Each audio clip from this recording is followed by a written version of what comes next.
So,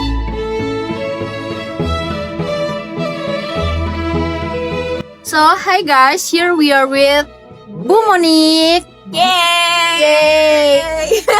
Bu Monik boleh perkenalkan diri ya? Ya, perkenalkan sama saya Bu Monik, umurnya 39 tahun.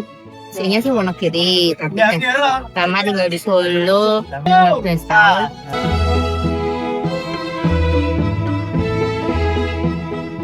Before her path brought her here, Bu Monik spent 13 years as a medical assistant, then bounced between warehouse jobs from the medical warehouse to sewing warehouse before a health issue forced her to stop. And around that time, her younger sister won a university entrepreneurship competition, and part of the prize was the chance to open a stall on campus. And that's how Cintea was born. It lands from Cinta, or that means love, and Teh, that means tea. And then everything is made from the houseplant, the store-bought mixes. And some products are also sold packaged, like herbal teas and traditional drinks like wedang sinam. But the recipes were actually her sister works, and Bu Monik has to learn how to do the recipes, how to make the drinks day by day until they become second nature of her how to making the drinks. And for her, running the stall wasn't just a business decision. It was the most realistic path forward when other doors had already closed from the chains that getting narrowed, because the companies right now or nowadays are prioritizing the younger and the fresh graduate candidates that make her prefer to open her own business.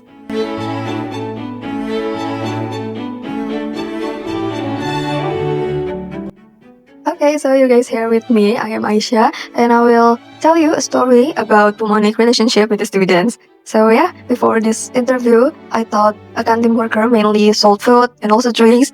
But after talking with Bu Monik from Cintea, I realized that her role is much bigger than that. So yeah, Bu Monik has worked at FEB for years and has met thousands of students. Even Bu Monik still remember one of student, even he is from FISIP, he's not from FEB, because he always came to Cintea every afternoon, and his name is Hanif. What things that really marked in Bu Monik's heart about Hanif is because before Hanif graduating, Hanif came back to Cintea and saying goodbye with them, and also bring them food and also goods. And what surprised me the most was how many students trust Bu Monik with their personal stories. She told me that students often talk about friendship problems and then academic stress or maybe other struggles. And Bu Monik always keeps their story private. Bu Monik doesn't share it with other people. And Bu Monik also talked about my batch, or English Department 2024, because she remembered us as a cheerful and very active group that spent a lot of time together near canteen. It was funny and also heartwarming to hear how students can become memorable to someone we often see every day.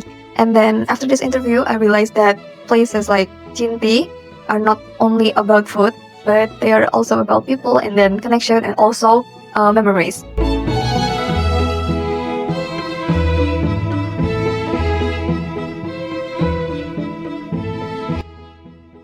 Running your own business doesn't mean being free from struggle. A new work-from-home policy every Friday cuts directly into her income.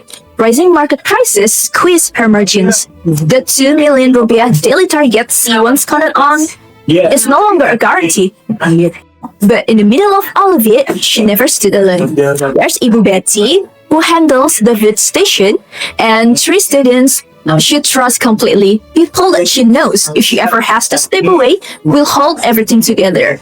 They are not just employees, but they are part of the Cintea's family.